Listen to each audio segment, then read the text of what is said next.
আজ আপনাদের তৈরি করে দেখাবো একটু ভিন্ন স্টাইলের ইলিশের রেসিপি। বড় বড় রেস্তোরাঁর স্বাদকেও হার মানাবে এই রেসিপিটা। গরম ভাত বা পোলাওয়ের সাথে খেতে কিন্তু দারুণ লাগে। একবার বানালে আপনাদের এটি বারবার বানাতে ইচ্ছে করবে। আসসালামু আলাইকুম, সবাইকে স্বাগতম উম্মে সালমাস কিচেনে। আজ তৈরি করে দেখাবো খুবই অল্প কিছু উপকরণে দারুণ একটি ইলিশের রেসিপি। আমি আশা করছি এই রেসিপিটা আপনাদের কাছে খুবই ভালো লাগবে। শুরু থেকে শেষ পর্যন্ত ভিডিওটি না টেনে দেখবেন, অনেক টিপস পাবেন যেগুলো এই রান্নাটাকে আরও সুস্বাদু করে তুলবে। যারা আমার ভিডিওতে নতুন তারা অবশ্যই একটি লাইক দিয়ে শুরু করবেন আর পুরো ভিডিওটি না টেনে দেখার চেষ্টা করবেন। ভালো লাগলে সাবস্ক্রাইব করে আমার চ্যানেলের পাশে থাকবেন। চলুন রান্না শুরু করা যাক। আমি এখানে 4টি ইলিশ মাছ নিয়েছি, সুন্দর করে কেটে ধুয়ে পানি ঝরিয়ে নিয়েছি। এর মধ্যে আমি স্বাদ মতো লবণ দিয়ে দিয়েছি আর দিয়ে দেব পরিমাণ মতো হলুদের গুঁড়ো আর লাল মরিচের গুঁড়ো। এগুলো দিয়ে খুব ভালো করে মেখে কিছুক্ষণ রেস্টে রেখে দেব। ইলিশ মাছ তো আমরা কতভাবে রান্না করে থাকি। আমি আজকে যে রেসিপিটা আপনাদের সাথে শেয়ার করছি, এভাবে একবার রান্না করে দেখবেন, বাসার সবাই খুবই পছন্দ করে খাবে। মেহমান আসলে এই রেসিপিটা অবশ্যই ট্রাই করে চেষ্টা করবেন, দেখবেন সবাই খুব পছন্দ করেছে। আপনার রান্নার প্রশংসা সবাই করবে এবং যারা নতুন রাঁধুনি তারাও এই রান্নাটা খুবই সহজে তৈরি করতে পারবেন। খুবই সহজ উপকরণে ঘরোয়া মশলায় সহজভাবে রান্না করে দেখানোর চেষ্টা করেছি। আশা করছি আপনাদের কাছে ভালো লাগবে। মাছগুলো খুব ভালো করে মেখে এখন আমি রেস্টে রেখে দেব প্রায় 20 মিনিটের মতো। এখানে আমি একটা স্পেশাল মশলা তৈরি করার জন্য নিয়েছি 3টে বড় সাইজের কাঁচামরিচ আর কয়েক কোয়া রসুন আর 10 কোয়া হবে রসুন আর পরিমাণ মতো আদা কুচি। নিয়েছি 6-7টা কাজু বাদাম, 6-7টা কাঠবাদাম, হাফ কাপের মতো পেঁয়াজ কুচি, 1 চা চামচ জিরা, আস্ত জিরে আর ছোট একটি টমেটো কুচি।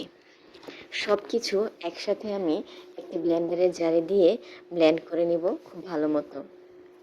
এই মশলাটা দিয়ে ইলিশ মাছটা রান্না করার ফলে এই টেস্ট অনেক বেড়ে যায়। বাদাম যদি এই কাজু বাদাম কাঠবাদাম ঘরে না থাকে তাহলে নর্মাল চীনা বাদাম দিয়েও আপনারা এটা করতে পারেন, কিন্তু কাজু বাদাম কাঠবাদাম দিলে এর স্বাদটা খুব ভালো আসবে। মশলার পেস্টটা আমি ব্লেন্ড করে রেখে দিয়েছি সাইডে। তারপরে একটি প্যানে তেল গরম করে মাছগুলোকে খুব হাই হিটে 1 মিনিটের মতো উল্টে পাল্টে ভেজে নেব। খুব বেশি ভাজা যাবে না, তাহলে মশলা ভিতরে ঢুকবে না, স্বাদটা ভালো আসবে না। 2 পাশ 30 সেকেন্ড করে ভেজে নিতে হবে, এর বেশি ভাজা যাবে না। আপনারা দেখতে পাচ্ছেন খুবই হালকা ভাজা দিচ্ছি আমি। হাই হিটে ভাজতে হবে, লো হিটে ভাজলে মশলাটা ছেড়ে দেবে। আমি খুব হাই হিটে এটাকে ভেজে নিয়েছি। এখন মাছটাকে আমি নামিয়ে ফেলবো। আমার সহজ ঘরোয়া রান্না যদি আপনাদের ভালো লাগে অবশ্যই আমার চ্যানেলটিকে সাবস্ক্রাইব করবেন, আর যদি ফেসবুক থেকে দেখে থাকেন তাহলে ফলো দিয়ে আমার পাশে থাকবেন। আপনাদের কাছে ইলিশ মাছ কীভাবে রান্না করলে ভালো লাগে অবশ্যই কমেন্টে জানাবেন। মাছগুলো ভাজা শেষ হয়ে এলে গরম তেলের মধ্যে এখন হাফ কাপ পরিমাণ পেঁয়াজ কুচি দিয়ে লালচে করে ভেজে নেব। পেঁয়াজটা মিডিয়াম হিটে ভেজে নিতে হবে। পেঁয়াজটা যখন হালকা বাদামি রং হয়ে আসবে তখন এর মধ্যে দিয়ে দিব হাফ চা চামচ হলুদের গুঁড়ো, হাফ চা চামচ লাল মরিচের গুঁড়ো, দিয়ে দেব 1 চা চামচের মতো ধনিয়ার গুঁড়ো আর দিয়ে দেব স্বাদ মতো লবণ। এখন এই মশলাগুলোকে একটু ভেজে নেব। তারপর এর মধ্যে আমি কোনো পানি দেব না। এখানে সেই মশলার তৈরি করা মশলাটা আমি দিয়ে দেব। দিয়ে খুব ভালো করে নেড়েচেড়ে অনেকক্ষণ কষিয়ে নিতে হবে। যেহেতু আদা রসুন সব কিছুই এই মশলার মধ্যে আমি পেস্ট করে নিয়েছি, তাই আমি এক্সট্রা কোনো আদা রসুন ব্যবহার করিনি। জিরাও এর মধ্যে দেওয়া আছে। এই মশলাটা এভাবে তৈরি করে দিলে গ্রেভিটা এত মজার হয়, আপনারা তৈরি না করলে বুঝতে পারবেন না। অবশ্যই বাসায় একবার ট্রাই করে দেখবেন। মশলাটা খুব ভালো করে একটু সময় নিয়ে ধৈর্য ধরে কষিয়ে নিতে হবে। এর মধ্যে প্রচুর পানি আছে, এক্সট্রা কোনো পানি দেওয়ার প্রয়োজন নেই। অল্প আঁচে এই মশলাটাকে খুব ভালো করে কষিয়ে নিতে হবে। দেখতে পাচ্ছেন তেল উঠে এসেছে মশলা থেকে।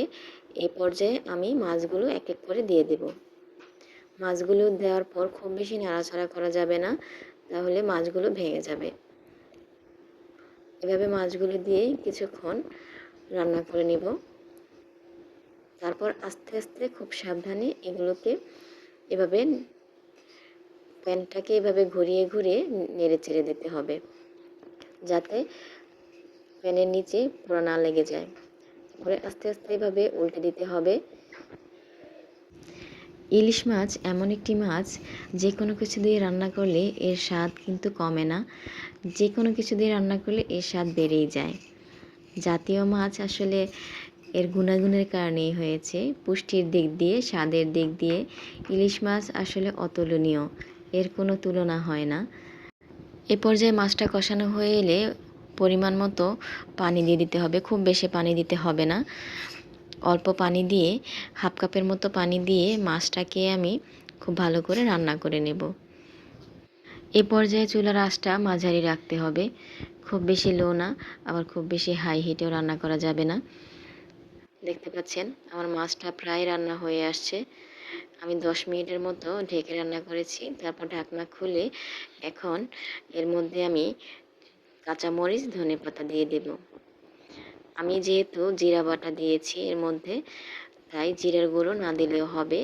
এর মধ্যে ধনেপাতা কুচিটা বেশি ভালো লাগে। আপনারা চাইলে জিরার গুঁড়ো দিতে পারেন, সমস্যা নেই। ধনেপাতা কাঁচামরিচ দেওয়া হয়ে এলে আমি 1 মিনিটের মতো ঢেকে রান্না করব। ধনেপাতা দেওয়ার পর অল্প একটু ঢেকে রান্না করলে সব কিছুর সাথে ধনেপাতার ঘ্রাণটা খুব ভালোভাবে মিশে যায়। এভাবে হালকা একটু নেড়েচেড়ে দিতে হবে, যেহেতু ঝোলটা গাঢ় হয়ে এসেছে, প্যানের নিচে পোড়া লেগে যেতে পারে। দেখতে পাচ্ছেন কালারটা কত সুন্দর এসেছে। এই রেসিপিটি আপনারা তৈরি করে বাসায় একবার দেখবেন, আশা করছি নিরাশ হবেন না, ভালো লাগবে। দেখতে পাচ্ছেন ঝোলটা কতটা লোভনীয় হয়েছে, কালারটা কত সুন্দর। ভিডিওটি কেমন লাগলো অবশ্যই কমেন্টে জানাবেন। আর রেসিপি ভালো লাগলে লাইক, কমেন্ট, শেয়ার করবেন। আমার ঘরোয়া সহজ রান্না পেতে চ্যানেলটিকে সাবস্ক্রাইব করবেন। আর ফেসবুক থেকে দেখে থাকলে ফলো করবেন। আজ এ পর্যন্তই, আবার হাজির হয়ে যাব সহজ ঘরোয়া রান্না নিয়ে। ততক্ষণ পর্যন্ত সবাই ভালো থাকবেন, সুস্থ থাকবেন, উম্মে সালমাস কিচেনের সাথেই থাকবেন। আল্লাহ হাফেজ।